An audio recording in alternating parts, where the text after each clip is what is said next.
Fala, meu filhote, professor Kevin aqui hoje. E hoje a gente vai conversar um pouquinho sobre metabolismo energético.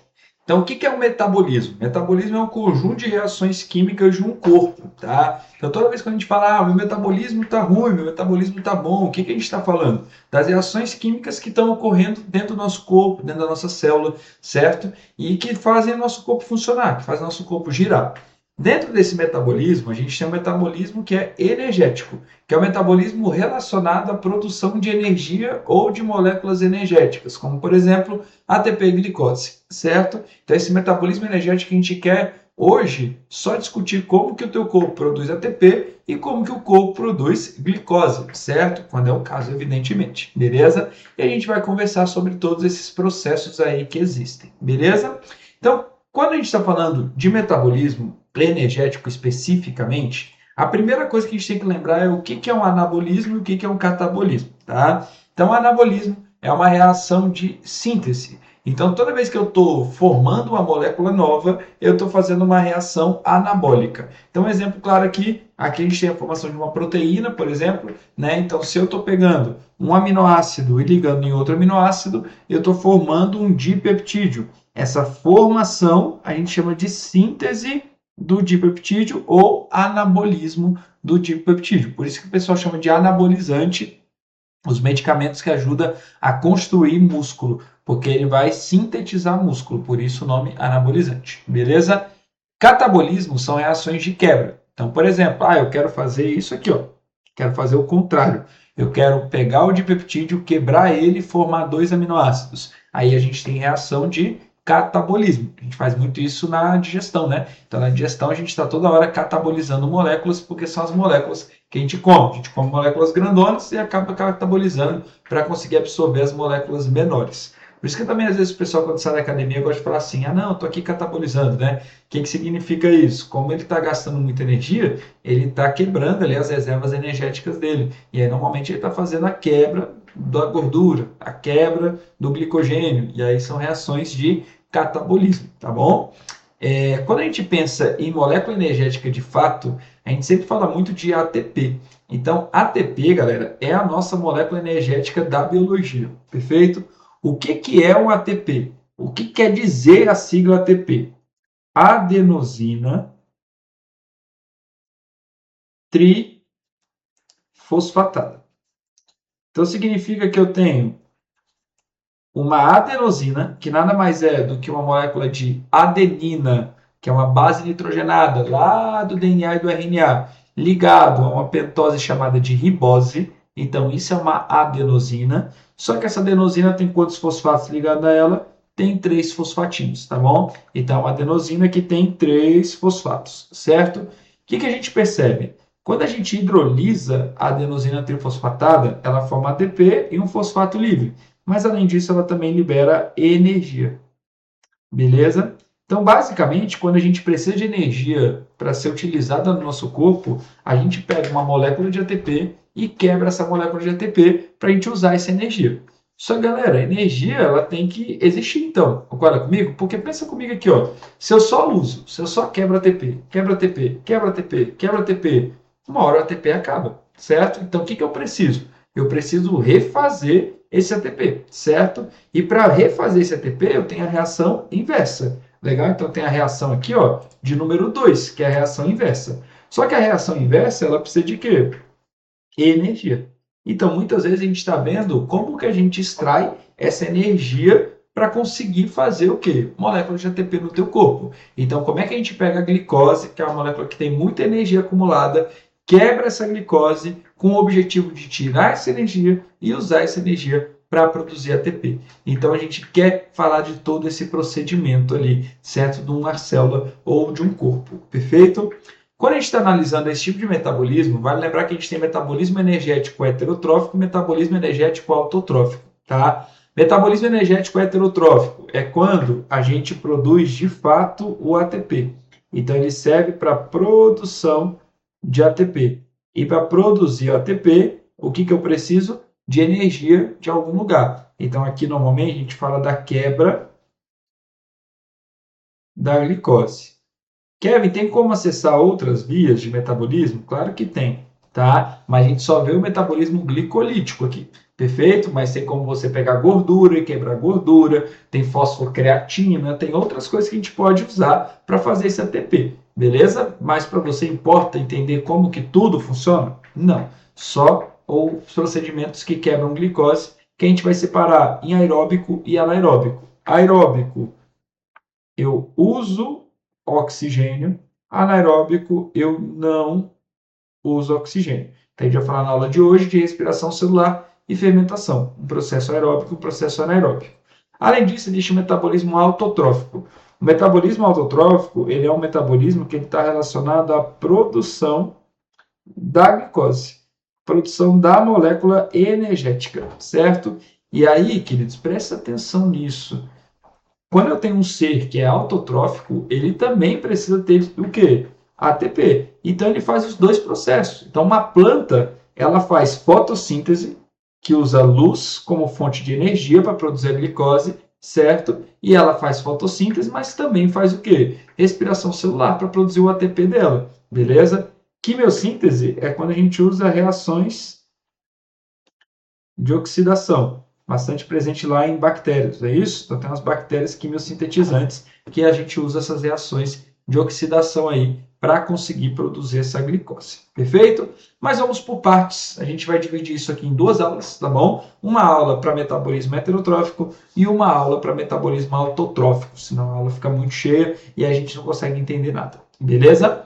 Vamos lá! Quando se fala de respiração celular, a respiração celular é a quebra da glicose na presença de oxigênio com o objetivo de produzir o ATP, tá? Produzir o ATP nada mais é do que pegar o ADP mais o fosfato e produzir com isso o quê? O ATP, certinho? Para fazer isso, o que eu faço? Eu quebro a molécula da glicose, formando CO2 e água. Então, isso aqui é o que a gente chama de equação global.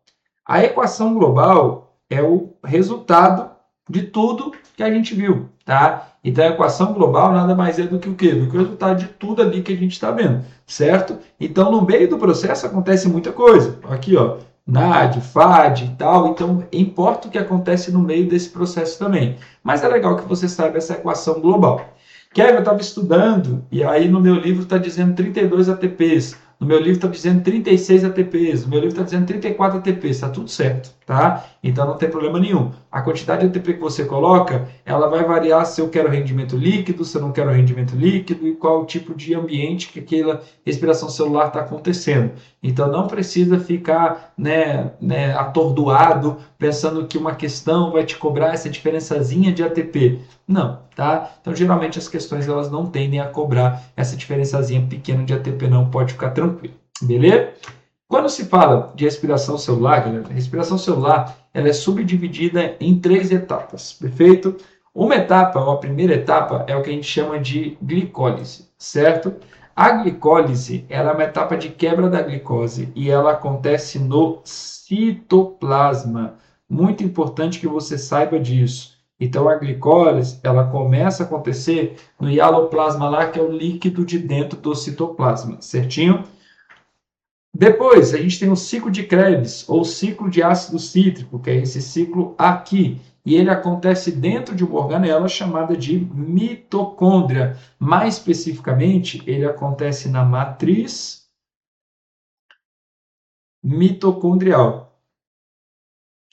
Kevin, eu preciso saber aonde acontece cada etapa com toda a certeza do universo, tá? Então, tem questão que te pergunta só onde acontece. Então, preciso saber aonde acontece cada etapa. Isso aqui é muito importante, beleza?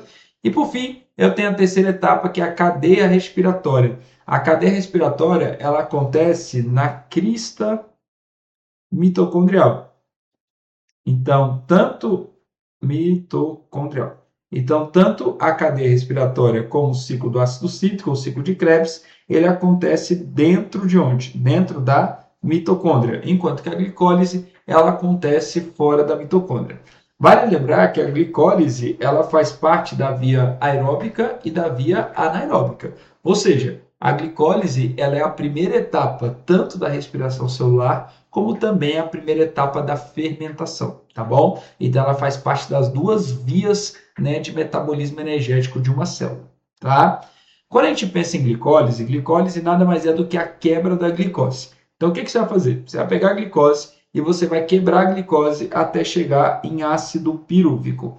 Esse processo ele tem várias reações químicas. É claro que você não precisa saber de todas as reações químicas aqui não, tá, galera? Pode ficar tranquilo, beleza? Mas é legal que você tenha uma noção de que a primeira coisa que a gente faz aqui é investir ATP. Então, para você de fato manter uma glicose dentro da célula, você precisa fosforilar essa glicose. Então você precisa colocar o quê? ATP nela. Então a glicólise ela começa gastando ATP. Ela gasta 2 ATPs no início, no final do processo ela produz 4 ATPs, certinho? Então ela tem um saldo ali de 2 ATPs. Além disso, você começa, né, a ter um saldo também de piruvato. Piruvato ou ácido pirúvico é a mesma coisa, que são moléculas que têm 3 carbonos, perfeito? Então você tem aqui 2 piruvatos sendo formados e além disso você tem 2 ATPs de salto. Além desses caras, vai aparecer uma molécula chamada de NADH. O que é o NADH? Que é o hidrogênio, e aí presta atenção aqui, galerinha. Quando a gente pega a molécula da glicose, a glicose é uma molécula que tem 6 carbonos, 12 hidrogênios e 6 oxigênios, tá bom? Da molécula de glicose inteira, a parte energética dela, a parte que traz de fato energia para a gente, é o hidrogênio. Então, o hidrogênio é a molécula energética da glicose. Então, o que eu quero fazer na respiração celular inteira? Eu quero tirar esse hidrogênio com muita energia e conseguir fazer ele se movimentar, para que o movimento da carga do hidrogênio, certo, gere um campo eletromagnético e eu vou converter essa energia eletromagnética em energia química em formato de ATP. Então, no fundo, o que eu quero? Tirar o hidrogênio da glicose, colocar o hidrogênio para andar num local específico, para que eu consiga produzir campo eletromagnético e, com isso, a gente consiga produzir ali energia. Para quem conhece o funcionamento de uma hidrelétrica, é muito parecido, tá? É bem, na verdade, igual ao funcionamento de uma hidrelétrica, né? Só que a hidrelétrica usa uma água que gira uma turbina que pega um ímã e coloca no interior de uma bobina. E isso vai fazer a energia eletromagnética ser transformada em energia elétrica, que é o que a gente usa na nossa casa, tá? Então é bem parecido a estrutura, só que uma estrutura molecular, uma estrutura de dentro da célula, tá bom? Então, o que eu quero fazer? Quero fazer o hidrogênio andar, quero extrair o hidrogênio. Só que para isso eu preciso pegar esse hidrogênio e levar ele para o lugar certo. Porque se eu só tirar o hidrogênio e jogar ele aqui, ele vai ficar aqui. Ele vai ficar nesse rolê aqui. E se ele ficar nesse rolê, ele não chega no lugar onde eu quero que ele chegue, que é a cadeia respiratória. Então eu preciso de transportadores de hidrogênio. Eu preciso de caras que pegam o hidrogênio de um canto e carregam o hidrogênio até outro canto. Esses transportadores de hidrogênio são esses NAD e o FADH. Então, são essas duas molequinhas aqui, ó, que vai aparecer para vocês, chamado de NAD e FADH. O que eu quero que vocês saibam? Eu quero que vocês saibam desenhar essa molécula, eu quero que vocês saibam reconhecer essa molécula de jeito nenhum, galera, tá? A única coisa que eu quero que vocês saibam é que os dois, eles funcionam como transportadores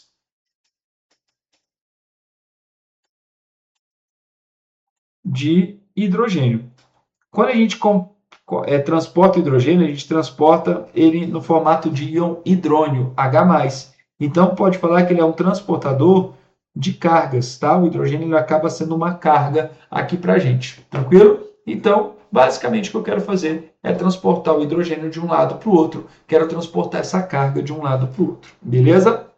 Então, na glicólise, já começa a liberar um pouquinho desse NAD, certo? O ciclo do ácido cítrico ele é o ciclo aqui mais importante, tá? Antes dele de fato acontecer, ele tem um processo chamado de oxidação do ácido pirúvico. Então, isso aqui que você está vendo aqui, ó, ela é a oxidação do ácido pirúvico ou piruvato, tanto faz, pode chamar dos dois nomes, tá bom? Então, oxidação do piruvato. A gente vai juntar os dois aqui para falar de uma coisa só, tá? De uma etapa só. Mas só para você saber que antes do ciclo de Krebs de fato rolar, certo? Você tem ali a oxidação do piruvato. Quando eu oxido o piruvato, o que eu estou fazendo?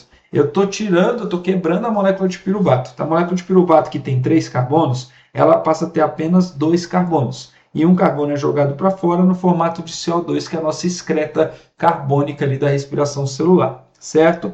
Nesse processo, eu também preciso colocar um ativador para ele conseguir, de fato, reagir com as enzimas do ciclo de Krebs. Esse ativador ele é chamado de coenzima A. Então você forma uma molécula de 2 carbonos, chamados de acetil, só que esse acetil está ligado à coenzima A. Quando esse acetilcoenzima A ele reage com ácido oxaloacético ou simplesmente oxaloacetato, ele forma uma molécula chamada de citrato ou ácido cítrico. Logo, ao formar essa molécula, a coenzima já vai embora, a coenzima ela já é jogada fora. Por quê? Porque ela só serve para que a reação entre o acetil e o oxalacetato ocorra. Tá? E aí, com isso, eu formo o citrato ali, né, como produto. Por que eu chamo hoje de ciclo do ácido cítrico e não chamo de ciclo de Krebs? Porque a primeira molécula formada no ciclo de Krebs é o ciclo de ácido cítrico. Como a gente está mudando, né, na biologia o nome dos caras e colocando nomes que nos dizem alguma coisa, certo? Então acaba que hoje a gente chama de ciclo do ácido cítrico, perfeito? O citrato ele vai ser convertido, galerinha. Eu não preciso geralmente saber esses nomes, tá? Então, assim, os nomes que aparecem como intermediário ali pra gente, tanto faz, beleza? Mas ele vai ser convertido em cetoglutarato, depois succinato, depois fumarato, depois malato, até chegar em oxalacetato de novo.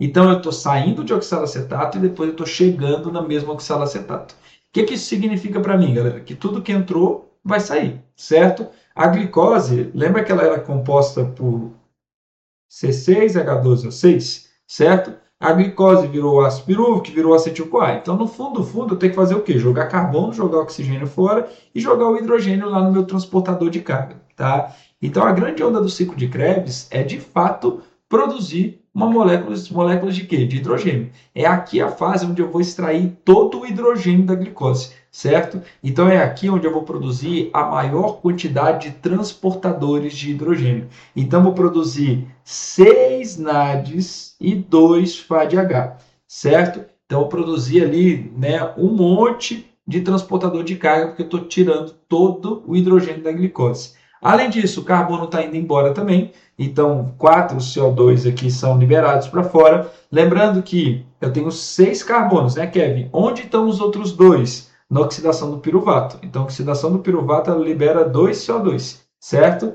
E aí forma ali o 6CO2 como produto.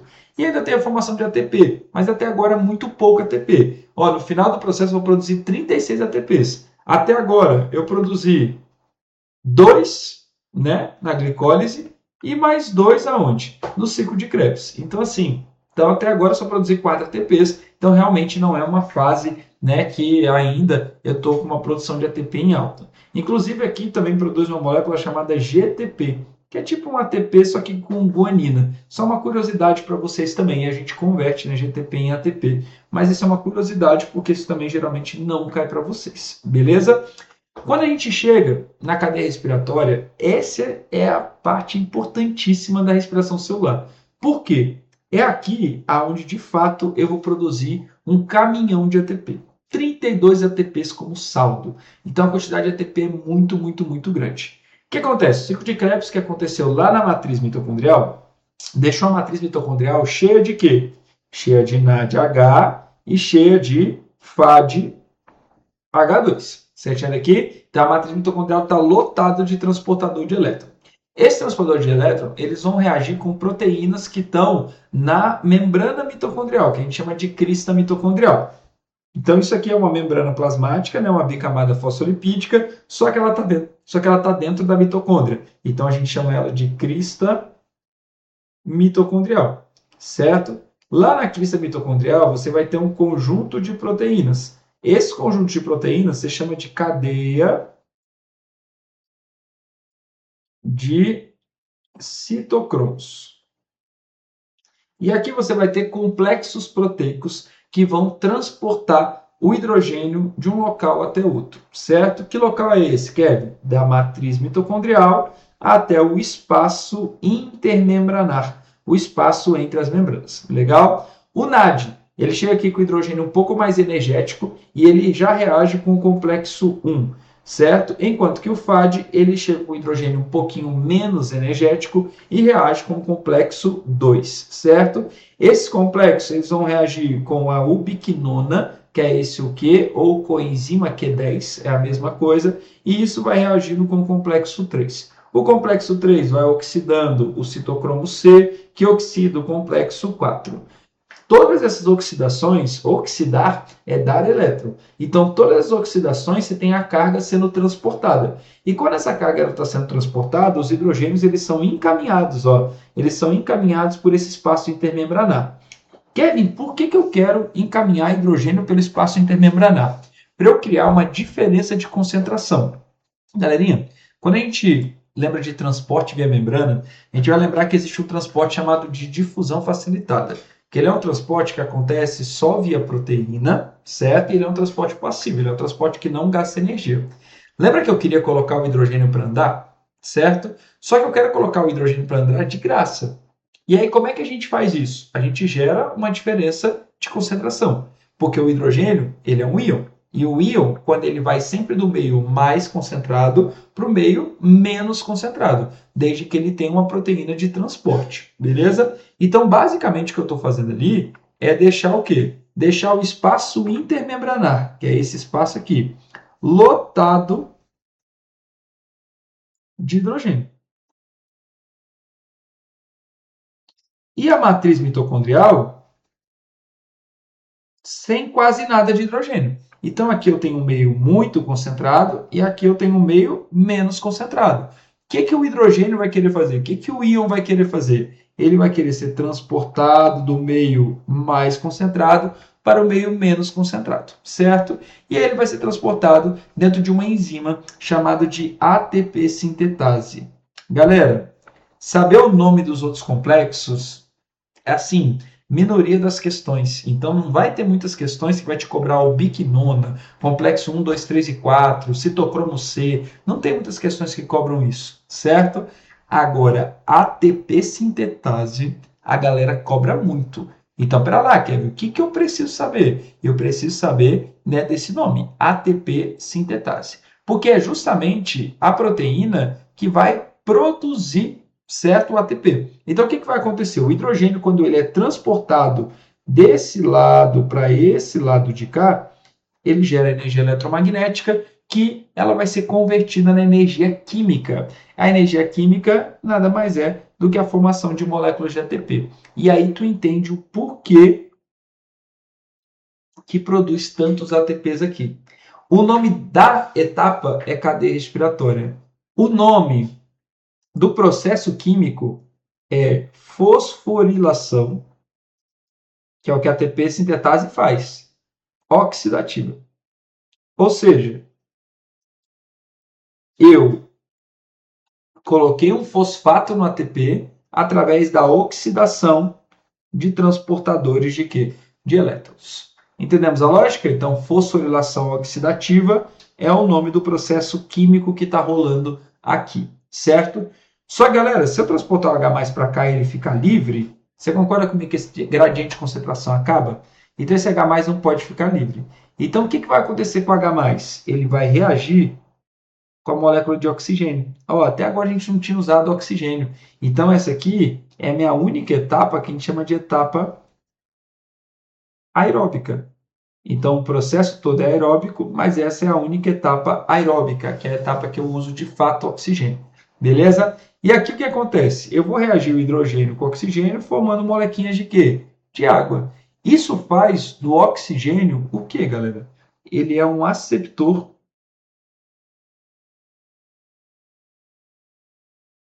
final de cargas.